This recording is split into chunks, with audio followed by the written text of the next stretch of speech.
अरुण जी, आपके अनुभव से, और आप सभी वरिष्ठ नेता हैं, आप इन सब के साथ रहे, सबकी राजनीति आपने देखी है, नीतीश कुमार जी को आज ये फैसला क्यों करना पड़ा?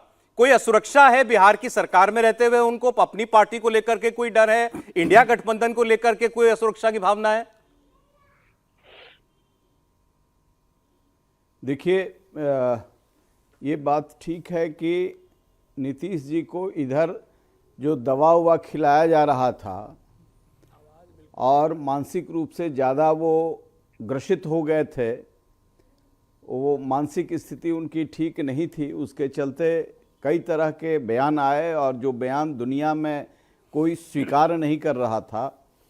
तो वो मेरे बोलने के बाद 5 महीना पहले मैंने कहा था, और उसके बाद इनको सही मेडिकल ट्रीटमेंट हो रहा है और ये हो रहा है। जब वो सही स्थिति में आते हैं तो अनुभव होता है कि ये सत्ता मेरे हाथ से खिसक जाएगा, हम जिस आदमी पर भरोसा कर रहे हैं वो भरोसे के लायक नहीं हैं।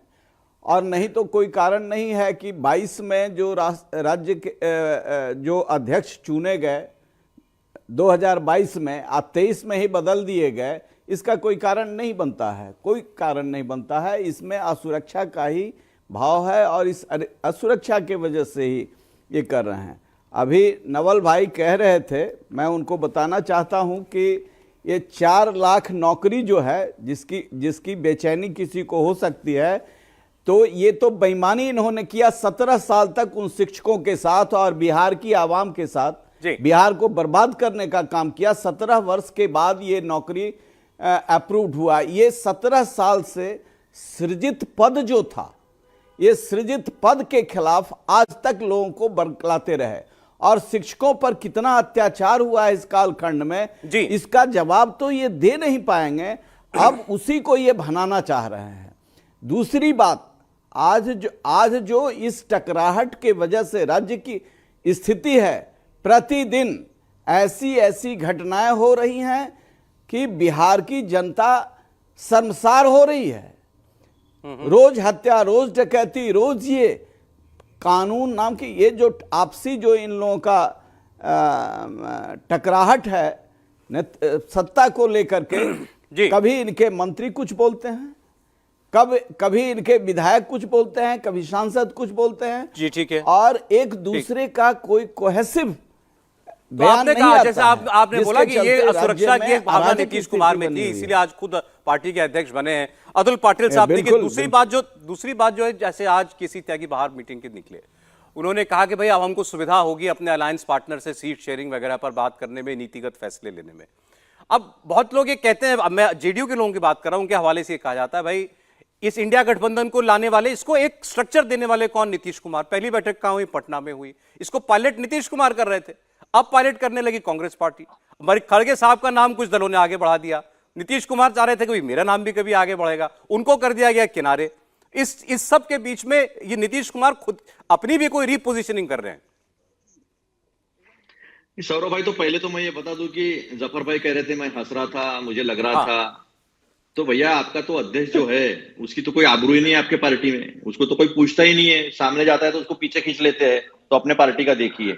और जहां तक इज्जत की बात है एनडीए में, तो फिर अकाली दल क्यों बाहर निकला, शिवसेना क्यों बाहर निकली, एआईएडीएमके क्यों बाहर निकले? 2-4 छुटपुट लोग हैं जिनके पास, उसमें से तो 25 आपके गठबंधन के सांसद नहीं है, 7-8 ऐसे सहयोगी है जिसके पास 1 और 2 सांसद है। बाकी सब दिखाने के लिए आपने एनडीए खड़ा किया है, तो किसको कितनी इज्जत दी है ये पूरे देश ने देखा है। अब जेडीयू के वक्ता प्रवक्ता सब जो है आकर उन्होंने अपनी पोजीशन क्लियर की है। तकलीफ ये है कि गठबंधन पक्का होते जा रहा है, तकलीफ ये है कि इनका रीअलाइनमेंट नहीं हो पा रहा है। अच्छा। अब हार गए तो क्या होगा? तो ऐसी बातें जो है, ऐसी खबरें फैलाने में ये लोग बहुत माहिर है, काफी माहिर है ये लोग। और ये सब कोशिश करते हैं, बीच में बोलने का तो इनको परमिशन होता है, दूसरा कोई बीच में बोले तो नहीं, पहले उनकी बात सुन लो, ये हम इनकी बात रहने दो। तो एक बात तय है कि गठबंधन में चर्चाएं बहुत अच्छे से चल रही है। 31 तारीख तक करीब जो है बंटवारा हो जाएगा, और ये जो है 64% के खिलाफ 35-36% जो है, इसकी लड़ाई में भाजपा हार रही है। अभी एलजेपी वाले हमारे अरुण भाई कह रहे थे कि 17 साल से उनको तकलीफ है। क्यों भाई, आप ही तो सत्ता में थे, आप बात कर रहे हैं लॉ एंड ऑर्डर की। राजस्थान में सत्ता जाते से ही पहला मर्डर हो गया, दो बालिकाओं पे बलात्कार हो गया, एक साधु का खून हो गया। यूपी की कितने खबरें मैं बताऊं, उसकी चर्चा नहीं होती है ना। चर्चा दूसरे राज्य में कुछ हुआ तो होती है। 58,000 बलात्कार मध्य प्रदेश में हुई थी, कभी चर्चा हुई 5 साल में? लाडली बहना बंद कर दी, चिरंजीवी बंद कर दी, ओपीएस बंद कर दिया, सारी योजनाएं बंद कर दी है। तो ये सारी चीजों की चर्चा नहीं होती है। एक अगर घटना कुछ हो जाए तो उसकी चर्चा होती है। आपकी भी तो झोपड़ी जला दी बीजेपी ने, कौन सा एनडीए में आपको सम्मान है? और आप जो आरोप करते हो एलजेपी के जितने भी नेता है, आप तो सभी के साथ सत्ता में रहे हो, आपको तो आरोप करने का अधिकार ही नहीं है जी। सबसे ज्यादा अगर सत्तासीन कोई पार्टी है इस देश में तो वो एलजेपी है। और ये कहा भी जाता था, स्वर्गीय पासवान जी अभी बोलना नहीं चाहिए, लेकिन उनको मौसम वैज्ञानिक कहा जाता था, राजनीतिक मौसम वैज्ञानिक। तो वो ये सभी पार्टी में रहे हैं। अरे भी आप सीट की बात कर रहे थे, आपने कहा 30-35 सीट आप लोग जीतेंगे, अभी ये 39 सीटें जीते हुए 40 में से, तो बिहार में सब ठीक रहेगा और ये लोग आप 30-35 सीट निकालेंगे आप।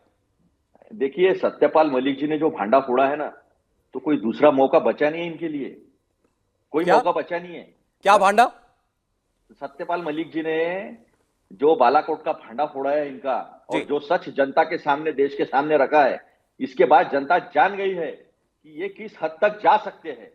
जो सेना के शहादत पे खुद की गलती की वजह से हुआ है या जानबूझकर उसका वोट मिल गया था इनको, मतलब भाषा में 19 में वो वोट मिल गया था इनको। आप ये कह रहे हैं कि बालाकोट का वोट मिल गया। शहादत सैनिकों के शहादत पे, सिपाहियों के शहादत पे वोट मांगने वाले इकलौते प्रधानमंत्री है 70 साल। चलिए, अच्छा ठीक है, क्या बात कर रहे हैं?